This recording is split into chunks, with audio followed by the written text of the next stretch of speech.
Welcome to RCR New Zealand. We are hosted by Camshaft Software, makers of Automation, a video game for every gearhead who said, I could make a better car company. Well, this is your chance to put up or shut up. From cam profiles to fleet marketing, you do it all. And thanks to them, regular car reviews made it to New Zealand, the planet's bonus track. Sweet as.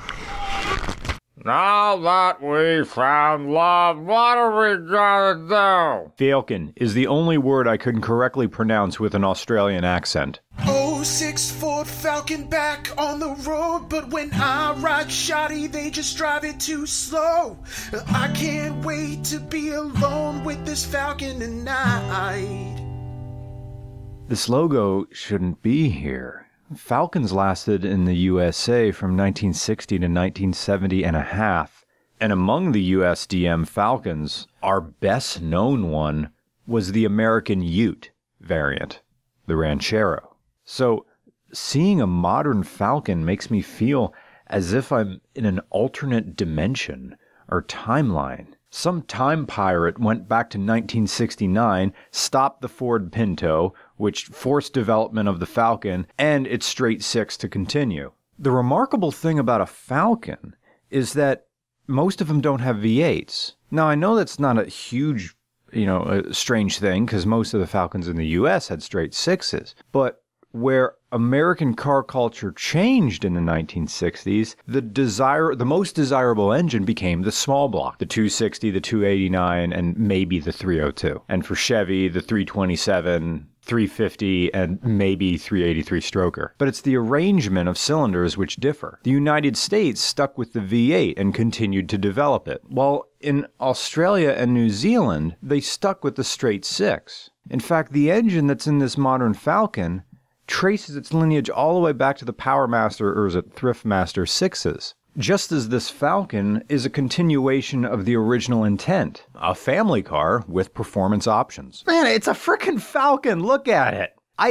It's not supposed to exist, and this is normal for you guys. Anyway, the XR6 is a low-mid option package. Not a turbo, not a V8, but not bass either. What the heck does this button mean? It just says loud. And the steering wheel looks like it comes from a Transit Connect.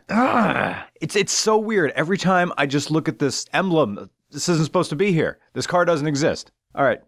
See, New Zealand and Australia never got the Mustang until recently. The Falcon is Australia and New Zealand's Mustang. This is what they made do with. This was their muscle car for the everyman. Same deal with General Motors or Holden. No Camaros, only Commodores. So the performance tank top throwdown in Australia and New Zealand is Falcon versus Commodore. Whereas in the United States, it's Mustang versus Camaro.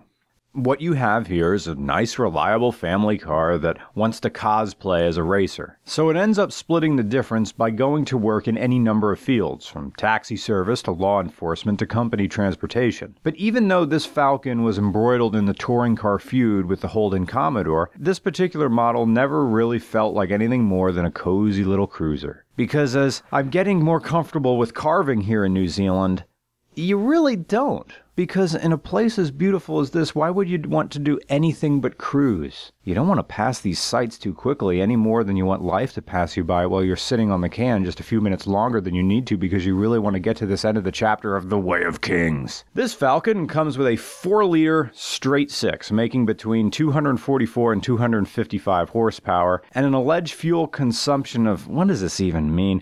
11.3 liters to 100 kilometers. Hey there, Delilah. What are you doing in New York City? Darcy, the owner, claims he only spent $60 NZ in gas from his trip from Napier to Auckland, where this was filmed, which is about a 6-hour drive. So thanks, man, for showing up here at noon, which means you left here at 6 in the morning, man. And then you got to drive all the way home. Or did you have someone to stay with in Auckland? Anyway, for comparison, that's about as long as it takes to get from the New Jersey border to Pittsburgh. So this guy went from, say, Camden to Pittsburgh and back in one day. Thanks, Darcy. The XR6BF designation indicates a 6-speed sequential transmission. The BF series also increased compression ratios, as well as improving knock sensing on the 3-valve modular V8 that this car was also using in other models. Other BF upgrades included alloy wheels, remodeled taillights, and a new front bumper. And yet, for as much of an improvement as the BF was intended to be to the name Falcon, there were still significant build quality issues, such as transmission failure occurring when the oil cooler would fracture, sending coolant leaking into the transmission. There were also problems with the diff mounts on some models, as well as discs that were prone to warping, and relatively weak rotors on other models. But there are plenty of aftermarket fixes developed for these problems. I guess it just depends on how much money you're willing to spend, as with all things. Darcy's Falcon doesn't have any mods. How do you like that? A stock Falcon with 231,000 kilometers on her. For his part, Darcy has always been a Ford fan, and when they finally started to make these Falcons look nice again around 2003, he was all in, because it finally feels like a grown-up's car. You see, that's what this car really is. It isn't the man who hits the bar to shuck the oyster with anything with 2 legs and an IUD. The Falcon is that guy's wingman. The guy who swings in and creates a distraction for his buddy because the biggest smoke show in the bar is getting harassed by some Vincent Van Bro in an Express shirt and strategically ripped jeans who uses pickup lines more cringy than the spoken word part of a Taylor Swift song. Oh my God, we get it. You're inf. We all took that personality test. What do you want, a medal? A cookie from Willie the Boscov's parrot? Just shut the hell up about it already. Imagine if a Ford Taurus was rear-wheel drive. That's a Falcon. Sounds pretty good, huh? Alright, now imagine the interior is more along the lines of a Lincoln Mark 7, but scaled down to Taurus proportions. That's a Falcon. Driving a low to mid-tier Falcon is like being a father living vicariously through your son's athletic achievements, because knowing that there's higher performance ones out there, and you're still part of the family, you're still part of the lineage. You're nowhere near the end zone, but it's good to know that someone just made a touchdown. You know how everybody who drives an Impreza wants to think they have a WRX, and everybody who drives a WRX wants to think they have an STI? Well, the thinking, but the uberu thinking, is knowing in the back of the head that, well, maybe you can engine swap it someday. Same deal with Falcons. You can go ahead, you can engine swap it. It's all the same car. Same engine bay dimensions.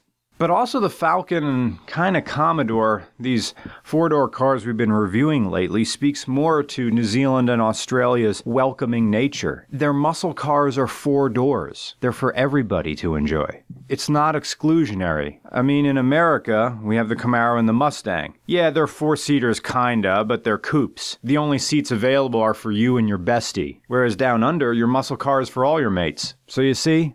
A Falcon is a Mustang without the vehicular manslaughter.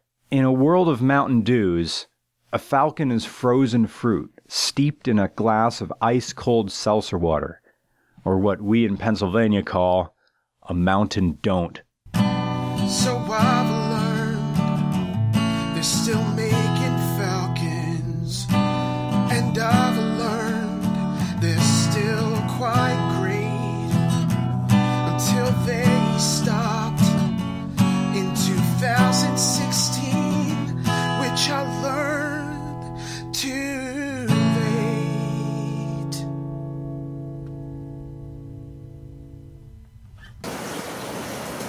This floor smells like a dog.